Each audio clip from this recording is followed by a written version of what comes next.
하나님의 나라 복음을 전파하기 위해 오신 예수님은 자신이 하나님과 동등된 분이시다 라는 것을 죄사함 선포를 통해서 드러내 보이십니다.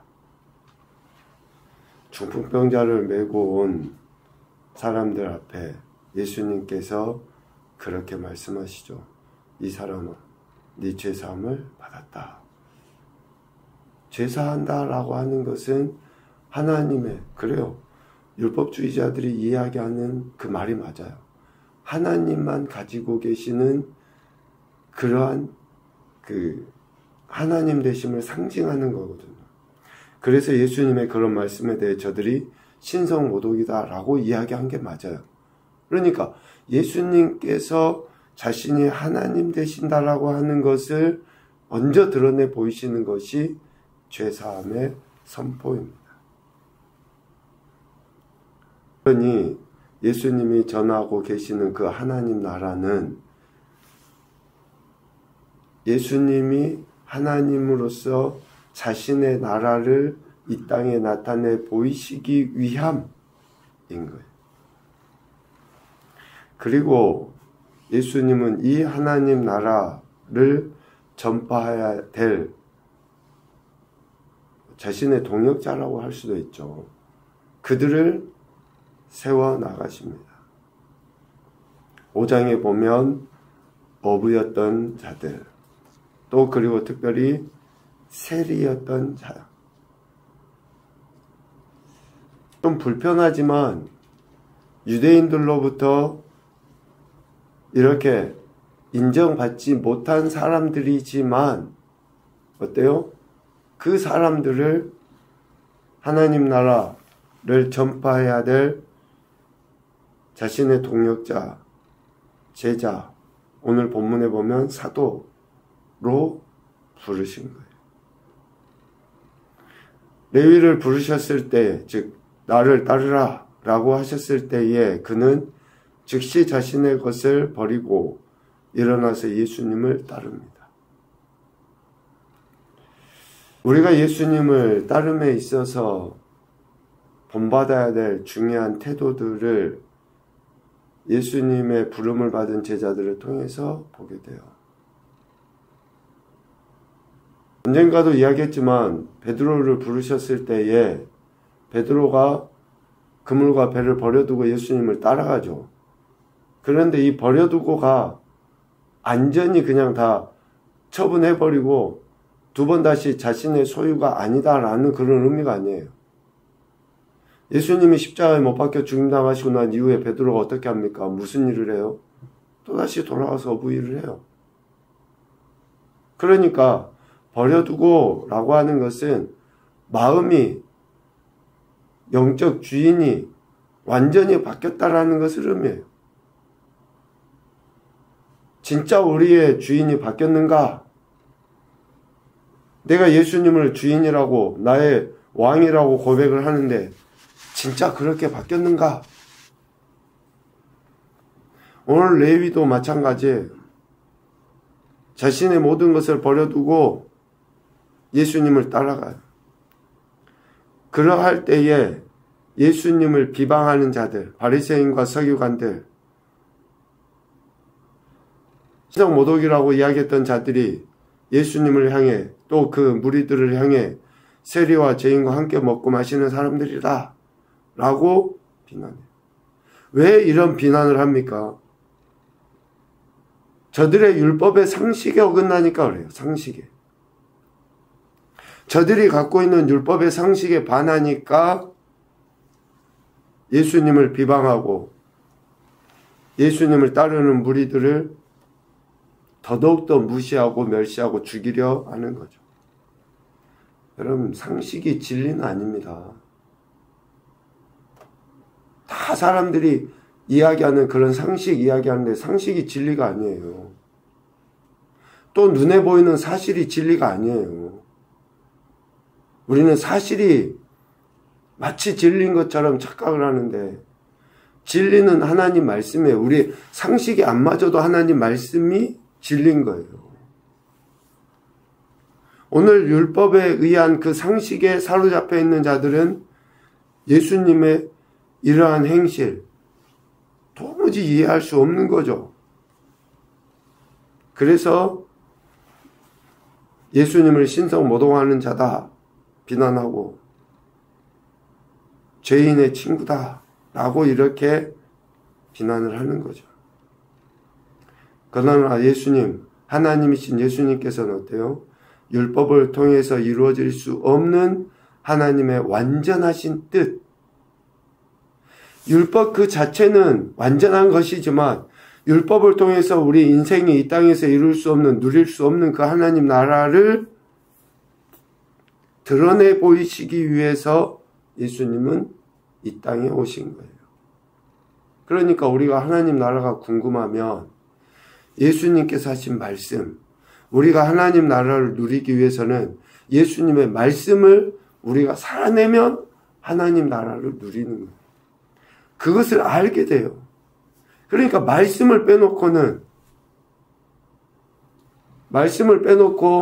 소위 우리가 표현하는 하나님 나라, 즉 참된 안식, 평안을 말씀을 빼놓고 사람들이 누리려 하니까 뭐예요? 돌을 닦는다든지 세속적인 생각을 갖지 않기 위해서 어디 산속에 박혀 산다든지.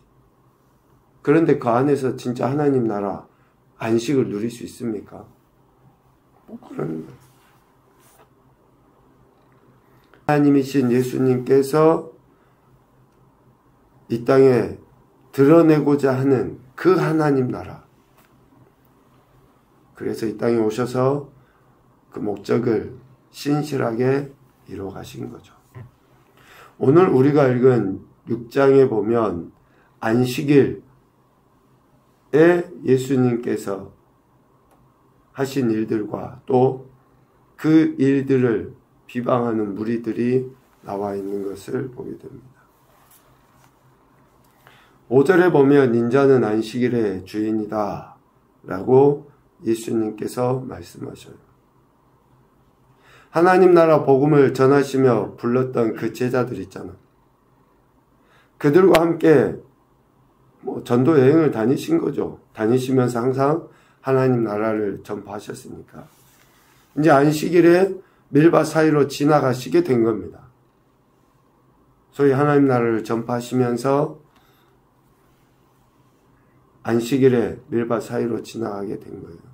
이때 제자들이 이삭을 잘라 손으로 비벼 먹었다라고 1절에 이야기하죠. 이 일에 바리새인들이 어찌하여 안식일을 하지 못할 일을 하느냐라고 비난해요. 2절. 이 바리새인들은 이런 비난을 하나님 율법에 의해서 한 것이 아니라 율법을 자의적으로 해석을 하고 비난한 거예요. 신명기 23장 25절에 보면 안식일에 율법에 분명히 허락하거든요. 안식일에도. 내 이웃의 곡식밭에 들어갈 때에는 네가 손으로 그 이삭을 따도 되느니라. 그러니까 안식일에 이삭밭에 들어가서 밀밭에 들어가서 손으로 비벼서 따 먹는 것은 허용이 돼요. 낫을 대는 것은 허용이 안 되지만 손으로 하는 것은 허용이 돼요. 예수님의 제자들이 낫으로 이삭을 잘라서 가지고 간 것도 아니고 배가 고파서 손으로 비벼서 그것을 먹은 것 뿐이에요. 앞서 이야기한 것처럼 율법의 상식을 자의적으로 해석한, 즉 자신의 그 상식을 가지고 바리새인들이 예수님과 제자들을 비난한 거죠. 그러면서 안식일에 하지 못할 일이라고 정죄합니다. 이들은 안식일 자체의 의미를 부여하여서 그 날에 허용된 것조차도 비방하고 있는 거예요. 안식일이라는 그 날짜에 스스로를 결박한 것이죠. 다시 이야기하면 안식일이라는 문자 그 자체를 두려워한 거예요. 문자 그 자체를 두려워한 거예요. 그러니 안식일에 선을 행하는 것, 그리고 생명을 구하는 것, 또 반대로 악을 행하는 것, 죽이는 것, 분별을 못해요. 알지 못해요. 그러니 그 하나님의 말씀을 자신들의 자의적인 해석의 틀에 가둬서 옳고 그름을 스스로 판단하는 하나님의 자리에 앉게 된 거죠. 그래서 여러분들 강조하고 저도 몸부림쳐서 해보려고 하는데 말씀을 깊이 묵상하셔야 돼요. 생각을 많이 하셔야 됩니다. 이 말씀이 옳은가 생각이 아니라 하나님 말씀은 다 옳아요. 우리에게는. 그 말씀이 지금 내게 어떻게 하라고 하시는가, 내게 지금 뭐라고 말씀하고 계시는가, 지금 이 시간에 들려지는 이런 말씀이 지금 내게 왜 이런 말씀을 내게 듣게 하셨고 내게 왜 내가 뭐에 부딪히는가, 묵상을 많이 하셔야지 됩니다.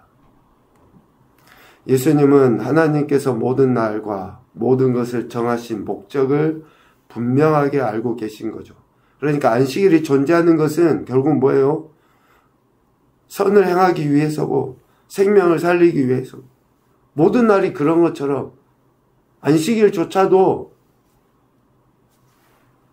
그러한 날로 하나님이 주신 거예요. 그래서 하나님께서 모든 날을 통해 영광 받으셔야 한다는 것을 예수님은 아시고 주도적으로 안식일을 어쩌면 우리 표현하면 누리신 거죠. 안식일을 그렇게 누리신 거예요. 그리고 10절에처럼 병자를 회복시켜요. 아무리 저들이 어떻게 하는가 보자 라고 해도 주도적으로 그 안식일을 예수님은 누리셔요. 왜? 안식일은 생명을 살려야 되고 선을 행해야 돼. 그래서 하나님께 영광 올려드려야 될 날이기 때문에 그러신 거예요. 하나님 나라가 점점 확대되어져 가죠. 그런데 이 땅의 권세자들, 통치자들, 또 하나님을 믿는다고 하는 종교적 울타리에 갇혀서 정작 하나님의 뜻을 깨닫지 못하는 종교 지도자들은 오히려 예수님을 고발할 증거를 찾고 더 나아가서는 어떻게 예수를 처리할까 서로 의논하는 그런 안타까운 인생들이 되는 거예요. 오늘 저와 여러분이 누군가를 비방하고 비난하기 위해서 말씀을 본다든지 또 마치 종교적 울타리에 갇혀서 진짜 하나님의 뜻을 깨닫지 못하는 종교 지도자의 모습은 아닌지 정말 심각하게 우리 자신들을 되돌아봐야 할 것입니다. 이렇게 하나님 나라를 전파하시기 위해 오신 예수님은 12제자를 사도로 택하여 세우십니다. 그때 12절 기도하시고 제자로 세우시죠. 또 그들과 함께 백성 가운데 나아가십니다. 17절 예수께서 그들과 함께 내려오사 사람들 앞에 나가요. 우리가 예수님을 믿고 예수님의 은혜가 있으면 사람들 앞에 당당해집니다. 당당해져요. 내가 하나님의 은혜가 있는데 당당해질 수밖에 없어요. 내 상황과 환경, 형편 그 어떤 것이 걸림이 되지 않습니다. 예수님의 제자들의 면면을 보면 그렇잖아요. 무식하기 그지없는 자들이고 죄인 취급을 받을 수밖에 없는 자들이고 그런데도 사람들 앞에 나아가 자신을 제자 삼아주신 자신을 하나님 나라 백성 삼아주신 그 은혜를 드러내 보이게 되는 것이죠. 어찌 내 안에 은혜가 있고 내 안에 기쁨이 있는데 그것을 감춥니까? 여러분, 감춰지지가 않아요. 그래서 관계 안에서 평안을 끼치게 되어 있고, 오늘 이야기처럼 많은 병자들을 고치는데 또 많은 이들이 진정한 자유를 얻는데 그렇게 쓰임받도록 자기 자신을 그렇게 내어놓을 수밖에 없어요. 예수님의 12제자, 즉 사도들, 예수님은 그들과 함께 이렇게 다니시며 하나님 나라, 즉 완전한 자유와 안식을 주셔요. 그런데 자신의 이기적인 욕심과 야망에 사로잡힌 자들은 하나님의 율법에 스스로를 올가매서 오히려 더 도탄에 빠지는 그런 어리석음을 범하게 되어 있습니다. 예수님께서 드러내시고자 하신 그 하나님 나라, 말씀으로 선포하시고 말씀으로 역사하신 그 하나님 나라, 오늘 우리도 그 나라를 누리며 우리 삶의 현장에서 증거해야 할 것입니다. 첫 번째 교훈입니다. 하나님의 나라를 전파하러 오신 예수님께서는 모든 것의 주권자이시다. 두 번째, 예수님을 대하는 태도로 하나님 나라에 대한 소망의 여부를 알 수 있다. 다시 이야기하면 예수님의 말씀을 대하는 태도입니다. 말씀을 대하는 태도가 하나님 나라에 대한 소망이 있는지 없는지를 알 수 있어요. 말로는 이야기할 수 있죠. 그런데 내가 정말 예수님의 말씀을 귀하게 여기는가? 세 번째, 하나님께 기도하시고 일을 행하신 예수님을 본받아 살아가자. 우리의 기도는 우리 믿음의 가치를 드러내 보여요. 가치. 내가 정말로 예수님을 믿고 있는가는 내가 그분을 어떻게 대하는지, 또 기도를 통해서 내가 추구하고 있는 그 진정한 가치가 무엇인지를 나타내 보이게 되죠. 오늘 예수님께서 제자로 세우신 자들, 그리고 모든 것의 주권자 되신다라고 하는 것을 우리가 어느 순간에도 잊지 않고, 특별히 오늘 한날 우리 삶의 주인이 예수님이신 것을 삶의 태도로 고백해서 하나님의 영광도 나타내시고 약속하신 은혜들도 받아 누리시는 그런 귀하고 복되는 한날이 되실 수 있기를 주님의 이름으로 축복합니다. 아멘.